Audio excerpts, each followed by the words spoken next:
ಶ್ರೀಕೃಷ್ಣ ಪರಮಾತ್ಮ ಭಗವದ್ಗೀತೆಯಲ್ಲಿ ಪ್ರಧಾನವಾಗಿ ತಿಳಿಸಿಕೊಟ್ಟದ್ದು ಮೊದಲು ಕರ್ಮಯೋಗ. ನಿಷ್ಕಾಮವಾದ ಕರ್ಮವನ್ನು ಮಾಡಬೇಕು. ತನ್ನ ವರ್ಣ ಹಾಗೂ ಆಶ್ರಮಗಳಿಗೆ ವಿಹಿತವಾದಂತಹ ಕರ್ಮಗಳನ್ನು ಯಾವುದೇ ಫಲಾಪೇಕ್ಷೆ ಇಲ್ಲದಂತೆ, ಕರ್ಮವನ್ನು ನಾನು ಮಾಡಿದೆ ಅನ್ನುವಂತಹ ಅಭಿಮಾನ ಇಲ್ಲದಂತೆ, ಅಹಂಕಾರ ಇಲ್ಲದಂತೆ, ಕೇವಲ ಭಗವತ್ ಪ್ರೀತಿಗಾಗಿ ಭಗವಂತನೇ ಒಳಗೆ ನಿಂತು ತಾನು ಮಾಡಿಸಿದ ಅನ್ನುವ ಅನುಸಂಧಾನದೊಂದಿಗೆ ಆ ಕರ್ಮಗಳನ್ನು ನಾವು ಮಾಡಿ ಪರಮಾತ್ಮನಿಗೆ ಸಮರ್ಪಣೆ ಮಾಡಬೇಕು. ಭಗವಂತ ಆ ಕರ್ಮಗಳಿಂದ ಪ್ರಸನ್ನನಾಗಿ ನಮಗೆ ಕೊಡಬೇಕಾದ ಫಲಗಳನ್ನು ಕೊಟ್ಟೇ ಕೊಡ್ತಾನೆ. ಈ ರೀತಿ ಕರ್ಮಗಳನ್ನೇ ಮಾಡದೇ ಇರುವುದಲ್ಲ, ಕರ್ಮಗಳನ್ನು ನಿಷ್ಕಾಮವಾಗಿ ಮಾಡಿ ಭಗವಂತನಿಗೆ ಅರ್ಪಣೆ ಮಾಡಬೇಕು. ಕೇವಲ ಕರ್ಮಗಳನ್ನು ಮಾಡಿದರೆ ಸಾಲದು, ಆ ಭಗವಂತನ ಜ್ಞಾನವನ್ನು ಚೆನ್ನಾಗಿ ಪಡೆದುಕೊಳ್ಳಬೇಕು. ಅದು ಜ್ಞಾನಯೋಗ. ಭಗವಂತನ ವ್ಯಾಪ್ತಿ, ಎಲ್ಲ ಕಡೆಗೆ ಪರಮಾತ್ಮ ವ್ಯಾಪ್ತನಾಗಿದ್ದಾನೆ, ಇದು ಸಾಮಾನ್ಯವಾದ ತಿಳುವಳಿಕೆ. ವಿಶೇಷವಾಗಿ ಭಗವಂತನ ವಿಭೂತಿಗಳು ಎಲ್ಲೆಲ್ಲಿ ಉಂಟು, ಯಾವ ಯಾವ ವಸ್ತುಗಳಲ್ಲಿ ತನ್ನ ವಿಶೇಷ ಸನ್ನಿಧಾನವನ್ನಿಟ್ಟು ದೇವರು ತನ್ನ ಕಾರ್ಯಗಳನ್ನು ಮಾಡ್ತಾನೆ, ಇವುಗಳನ್ನು ತಿಳಿಯಬೇಕು. ಇಡೀ ಜಗತ್ತನ್ನೇ ವ್ಯಾಪಿಸಿದ ಆ ಭಗವಂತನ ವಿಶ್ವರೂಪ, ಎಲ್ಲ ದೇವತೆಗಳು, ಎಲ್ಲ ದೈತ್ಯರು, ಮಾನವರು, ದಾನವರು, ರಾಕ್ಷಸರು, ನಾಗಗಳು, ಯಕ್ಷರು, ಕಿನ್ನರರು, ಸಿದ್ಧರು, ಸಾಧ್ಯರು ಎಲ್ಲರೂ ಕೂಡ ಆ ಪರಮಾತ್ಮನನ್ನು ಆಶ್ರಯಿಸಿದ್ದಾರೆ. ದೇವರನ್ನು ಆಶ್ರಯಿಸದ ಯಾವ ವ್ಯಕ್ತಿಯೂ ಇಲ್ಲ, ಯಾವ ವಸ್ತುವೂ ಇಲ್ಲ.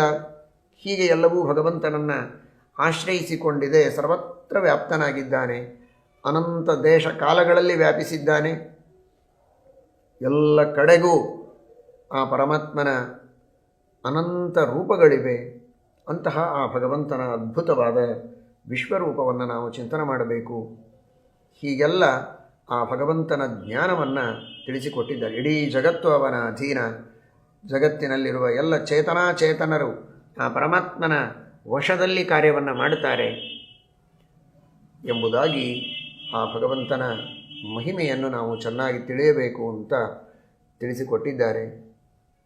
ಇಷ್ಟೆಲ್ಲ ತಿಳಿದ ಮೇಲೆ ಅಂತಹ ಪರಮಾತ್ಮನಲ್ಲಿ ನಾವು ಭಕ್ತಿಯನ್ನು ಮಾಡಬೇಕು ಅಂತ ಆ ಭಕ್ತಿಯೋಗವನ್ನು ಕೊನೆಯ ಷಟ್ಕದಲ್ಲಿ 6 6 6 18 ಕರ್ಮ, ಜ್ಞಾನ ಹಾಗೂ ಭಕ್ತಿ.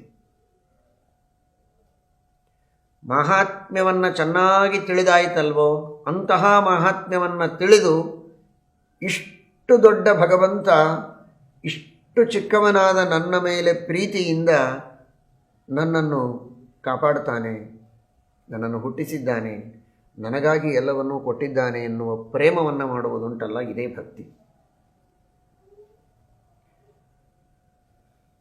ಸರ್ವಲೋಕ ಮಹೇಶ್ವರ ಅವನು, ಆದರೆ ಸುಹೃದಂ ಸರ್ವಭೂತಾನಾಂ, ಎಲ್ಲರ ಗೆಳೆಯನೂ ಹೌದು.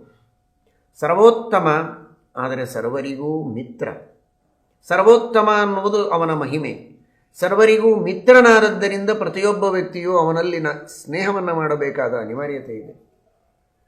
ಹೀಗಾಗಿ ಆ ಭಗವಂತ ಎಲ್ಲರ ಭಕ್ತಿಗೆ ಪಾತ್ರನಾಗ್ತಾನೆ. ಅಂತಹ ಪರಮಾತ್ಮನನ್ನು ಇಡೀ ಜಗತ್ತನ್ನು ಸೃಷ್ಟಿ ಮಾಡಿದ ದೊರೆ ನನ್ನ ಅಲ್ಪವಾದ ಪ್ರಾರ್ಥನೆಯನ್ನೂ ಮನ್ನಿಸಿ ನನ್ನ ಅಪೇಕ್ಷೆಗಳನ್ನು ಪೂರ್ಣ ಮಾಡುವ ಮಿತ್ರನಾಗಿ, ತಂದೆಯಾಗಿ, ತಾಯಿಯಾಗಿ, ಬಂಧು ಬಳಗ ಎಲ್ಲವೂ ಆಗಿ ನನ್ನೊಂದಿಗೆ ಭಗವಂತನಿದ್ದಾನೆ ಎಂಬುದಾಗಿ ತಿಳಿದು ಆ ಪರಮಾತ್ಮನಲ್ಲಿ ಪ್ರೀತಿಯನ್ನು, ಪ್ರೇಮವನ್ನು ಮಾಡಬೇಕು ಎಂಬುದಾಗಿ ತಿಳಿಸಿಕೊಟ್ಟಿದ್ದಾರೆ.